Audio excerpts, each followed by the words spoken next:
Okay, Tony, it's been a while since we've had a chat. How do you feel the season's going so far, 4 games in?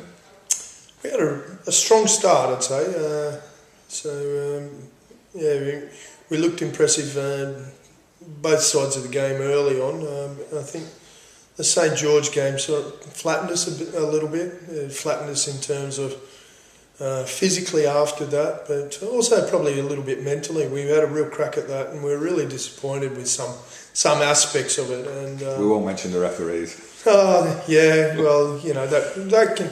But even that aside, there was things within our control that we needed to take better control of, and so we hold ourselves responsible before any other decisions. And so that was a little deflating, if you like. But it also it took a lot out of us in terms of physicality as well. It was a very physical game. It was right up there with some of the more physical games that we have throughout the Super League season, and being early in the season as well, it zapped us a little bit. And then, of course, we were on the road to Catalan, and we didn't do as good a job there as we would have liked. And probably, I'm not taking anything away from Catalan. I didn't think they were terrific, but they were good enough to win and deserved to win that game. Well, to be fair, it probably wasn't the best game to have straight after the World Club Challenge, was it? No, not in terms of travelling and, and all those things. It's always a tough task to go there at the best of times, but after the World Club Challenge game, it was tough. It was tough and a really quick turnaround, and we didn't perform to the levels that we would have liked, and we understand that, and we're a bit embarrassed about that and a bit flattened by it still. So then to come up against Hull KR, we knew Hull KR had improved. If you watched them from our pre-season game through to the games leading up to our game, much improved. They have had some time together, and that they've had a huge turnover of players, and so it was going to take them a little bit of time to gel, and we knew they would at some stage, but they were spirited on the weekend.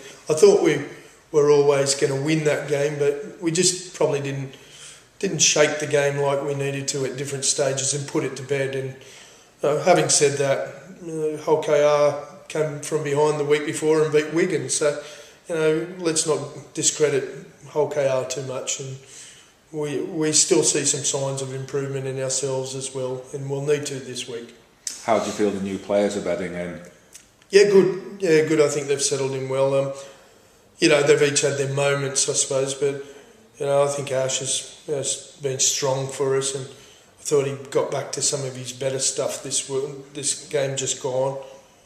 And Clarkey, does probably had one of his stronger games on the weekend as well. I thought he looked really sharp, and Gaz Wheeler had his moments as well.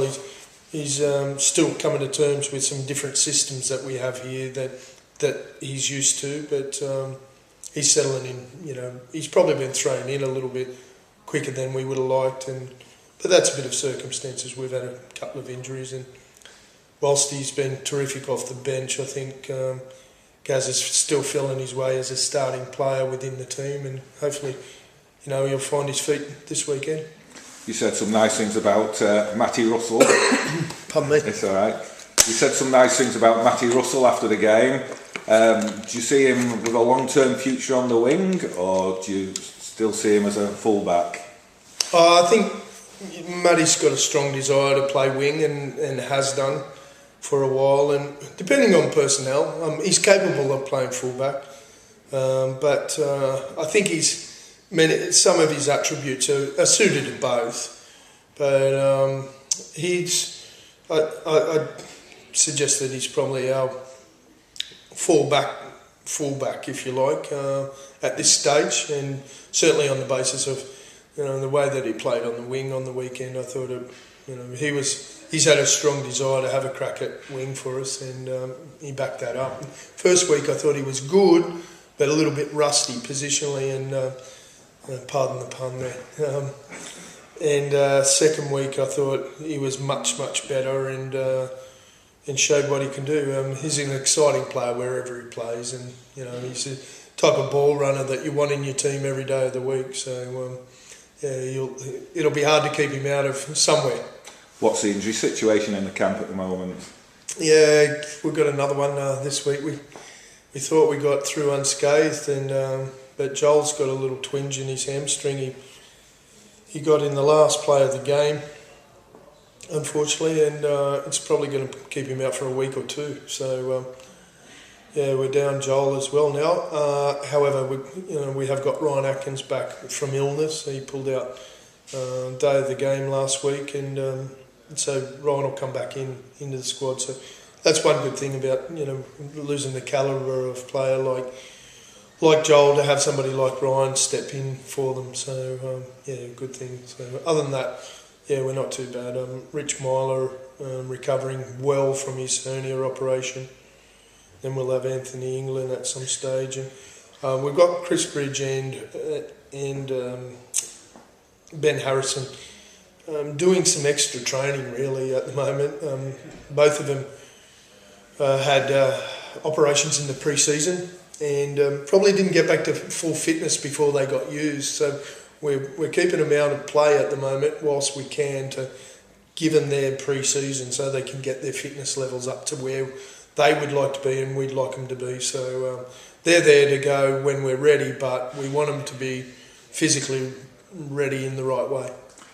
And away from the playing side of things, you've got a new chief executive, Roger Draper. What are your thoughts on Roger since he's arrived? He's been fantastic, and he's already shown that he can pull this club together in all sorts of ways and unite the club and make sure that we're all pulling and fighting in the same direction. And I think at different stages, we've been strong in our own rights on the field and off the field, but probably not as united as we would like, and or as joined up as we could be.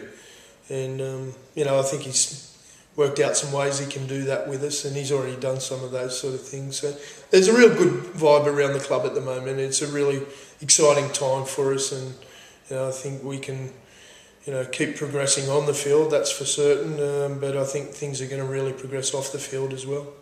You talk about progression on the field. Last year you got to 2 semi-finals and just missed out on getting into the finals and silverware. Do you think we're a step closer to getting back to silverware now? Hope so, yeah. Oh, listen, you've got to handle the pressures of those semi-finals each year, and you can't say just because you were there the previous year that you're entitled to go the next step.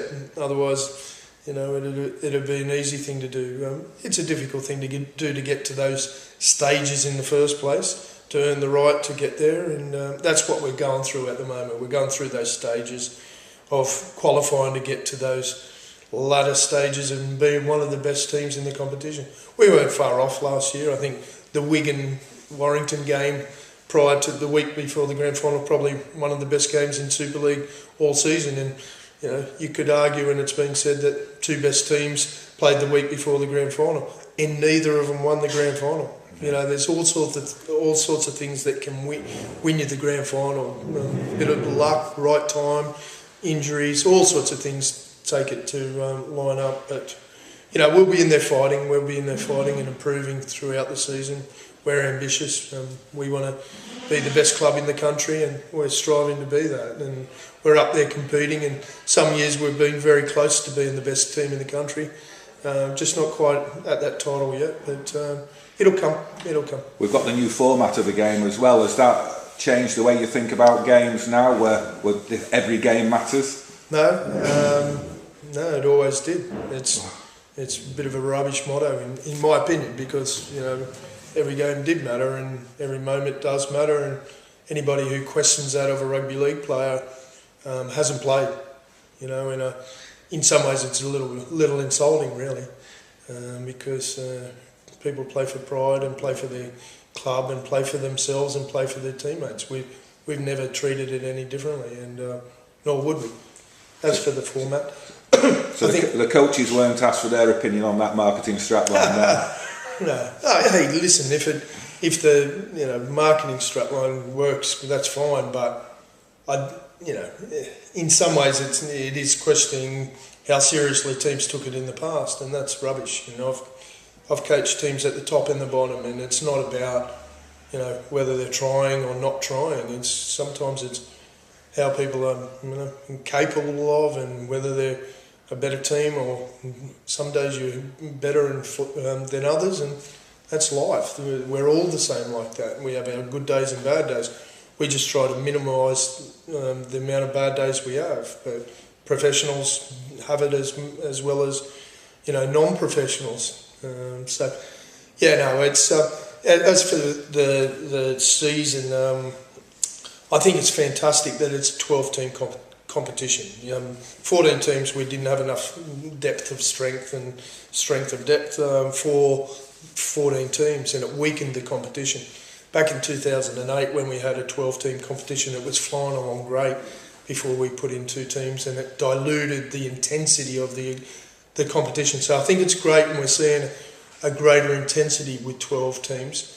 As to the split off after 24 rounds, and we're talking about every minute counts. Last year the regular season was 27 rounds. We've only cut off 3 games, and then we play an entire round afterwards. So every game counts. It sure does, but it's a long old season again.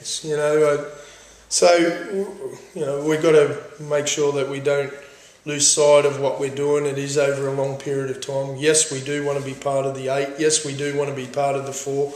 Yes, we do want to be there, the big games. So we've got to time it right, and we've got to be right in the right form, right shape, at the right time. So has anything changed? No. No. Okay, Tony. Thank you for your time as always. Thanks, mate.